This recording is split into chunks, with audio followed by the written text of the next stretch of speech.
1986 விஜயகாந்த் கொடுத்த ஒரு பேட்டியிலிருந்து இதோ விஜயகாந்த்.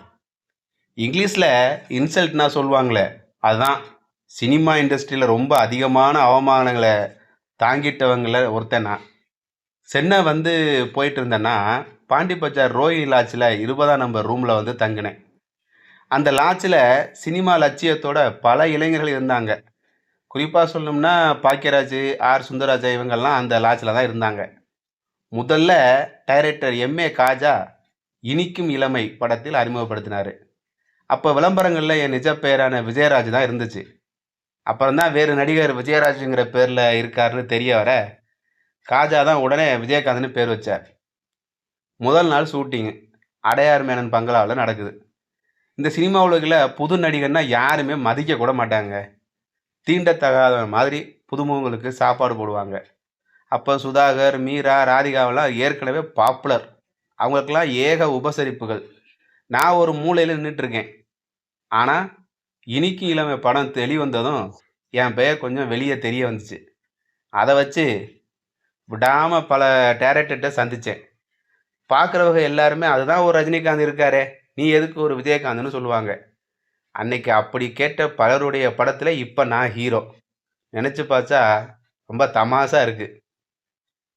அகல் படத்துக்கு எனக்கு சான்ஸ் வந்துச்சு. இந்த படத்தில் நான் நிறைய அவமானங்கள். அப்போது சோபா ரொம்ப பாப்புலர், பிஸியான ஆர்டிஸ்ட்டு. அகல் விளக்கு படப்பிடிப்பு அன்னைக்கு காலையிலேருந்து மத்தியானம் சாப்பாடு வேலை வரைக்கும் சோபா வரலைங்க.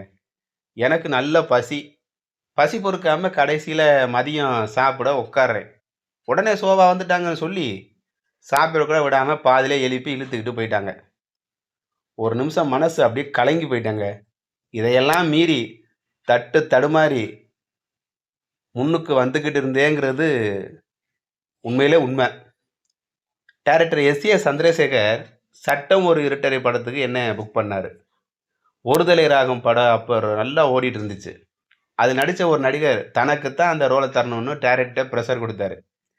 ஆனால் தயாரிப்பாளர் சிதம்பரம், நான் தான் படம் பண்ண வந்திருக்கேன், என் இஷ்டப்படி தான் படம் பண்ணுவேன், என் படத்தில் ஒரு தமிழன் தான் நடிக்கணும்னு சொல்லிட்டாரு. சட்டம் ஒரு இருட்டு ரிலீஸ் ஆச்சு. படம் நல்ல ஹிட்டு. பல மொழிகளில் அந்த படத்தை எடுத்தாங்க. அதுக்குள்ளே ரோஹிணி லாட்ஜிலேருந்து பக்கத்து கட்டடத்தில் ஒரு ரூமுக்கு மாறி இருந்தேன். அதில் தான் நானும் என் நண்பன் இப்ராஹிமும் இருப்போம். நான் ஷூட்டிங் போயிட்டா இப்ராஹிம் என் பேண்ட் ஷர்ட்டு வாஷ் பண்ணி வைப்பான். என்னை பார்க்க யார் வந்தாலும் அவங்களுக்கு டீ காஃபி வாங்கிட்டு வருவான். ரூமில் நானும் அவனும் மட்டும் இருப்போம். சட்டம் ஒரு இருட்டு ரிலீஸ் ஆனதும் ரூமில் ஏக கூட்டம்.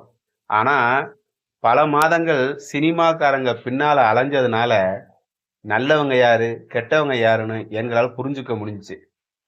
ஆட்களை தேர்ந்தெடுத்து படம் ஒப்புக்கிட்டோம்.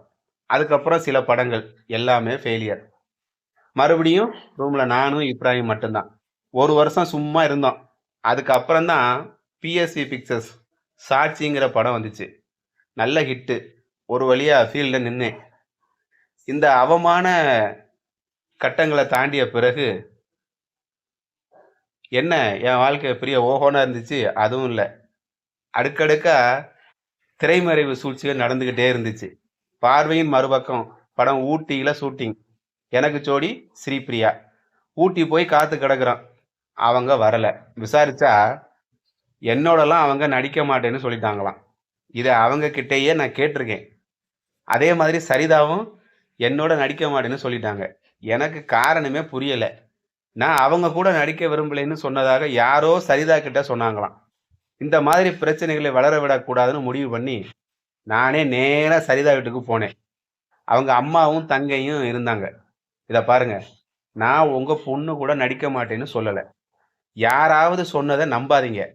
உங்கள் பொண்ணு கூட நடித்தாதான் எனக்கு வாழ்க்கைங்கிறதுக்காக நான் நேராக உங்கள் வீட்டுக்கு வந்து கேட்குறேன்னு நினைக்க வேண்டாம். கலைஞர்களுக்குள்ள உட்பூசல் இருக்கக்கூடாது. அதுக்காகத்தான் வந்தேன்னு பளிச்சுன்னு சொல்லிட்டு வந்துட்டேன்.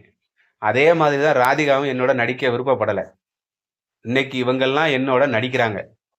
அதுக்கு பிறகு ராதிகாவும் நானும் நிறைய படங்களும் நடிச்சுக்கிட்டு இருக்கோம். ஆரம்பத்தில் இவங்க நடிக்க மாட்டேன்னு பிடிவாதம் பிடிச்சாங்கன்னு சொல்றதை விட என் பக்கம் திரும்பாம ஒதுங்கிக்கிட்டாங்க என்பதுதான் உண்மை. தப்பு இவங்க பேர்ல இல்லை. இவங்களுக்கு பின்னால பெரிய சக்திகள் இயங்கிக்கிட்டு இருந்துச்சு. இவனோடலாம் நடிச்சா உங்க இமேஜ் கெட்டுடும் என்கிற பயமுறுத்தல் நிறைய இருந்துச்சு. சாதாரண பெண்களுக்கே தங்களுக்கு பாதுகாப்பு இல்லைன்னு எப்பவுமே மனசுல ஒரு பயம் இருக்கும். சினிமாவில் இருக்கிற பெண்களுக்கு கேட்கவே வேண்டாம். எப்பவும் இன்செக்யூர்டா நினைப்பாங்க. இதே ஃபீலிங் சம்பந்தப்பட்ட இந்த நடிகைகளுக்கு இருந்ததில் வியப்பு என்ன இருக்கு? ஒண்ணுமே இல்ல. பின்னால இந்த நடிகைகள் என்னோட நடிக்க ஆரம்பிச்ச பிறகுதான் அவங்க மனசுல களங்கம் இல்லைன்னு புரிஞ்சுக்கிட்டேன். எய்தவங்க யாரோ அம்பை நொந்து என்ன பயன்? தங்கள் படங்கள்ல ஒரு நாளாவது என்னை நடிக்க வச்சு, அதுக்கு பிறகு அந்த படத்தையே கேன்சல் பண்ணிட்டு விஜயகாந்துக்கு நடிக்க வரல. அதனால தான் அந்த படத்த எடுக்கலைன்னு பத்திரிகைகளுக்கு அறிக்கை கொடுக்கணும்னு இன்னைக்கும் ஆசைப்படுற பெரிய மனிதர்கள் இருக்காங்க தெரியுமா? அதே சமயம் இவங்களே பினாமி மூலம் கால் ஷீட் கேட்கிறதும் உண்டு. அவங்க மேலேயே நான் கோவப்படல. நடிகைகள் மேலா கோவப்பட போறேன்? இன்னைக்கு சொல்றேன். எழுதி வச்சுக்கங்க. தன்மானத்தையும், சுய கௌரவத்தையும் இழந்து நடிச்சுக்கிட்டே இருக்கணுங்கிறது அவசியம் எனக்கு இல்ல. அப்படி செய்யவும் மாட்டேன். அதே சமயம் அடுத்தவங்க தன்மானத்த குறைக்கிற மாதிரி நான் நடந்துக்கவும் மாட்டேன். இது நிச்சயம். என்னோட பழகினவங்களுக்கு தெரியும்.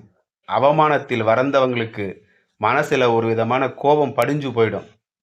நாம பட்ட வேதனைகள அடுத்தவனும் படணும்னு மத்தவங்கள அவமானப்படுத்துவாங்க. ஆனா, கடவுள் புண்ணியத்துல என் மனசுல அந்த மாதிரி எண்ணங்கள் வளரல. நாம பட்ட கஷ்டங்கள் மத்தவங்க படக்கூடாதுன்னு நெனைக்கிறேன். நல்ல நடிகைங்கிறத விட, நல்ல மனுஷன் பேர் எடுக்கிறது தான் என் லட்சியம். இன்னைக்கு ஓரளவுக்கு அந்த பெயர் வாங்கியிருக்கேன். என் காம்பவுண்டுக்குள்ள வந்து யாரும் அவமானப்படக்கூடாது. அதே மாதிரி பசியோட யாரும் திரும்பி போகக்கூடாது. தினமும் 30, 40 பேருக்காவது இங்க சாப்பாடு இருக்கும்.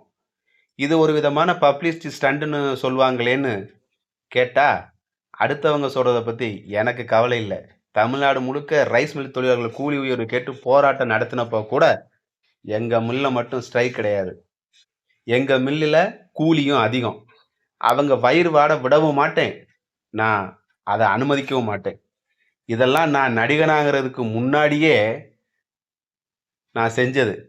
நான் சாப்பாடு போடுறத விளம்பரம் பண்ணியா போடுறேன்?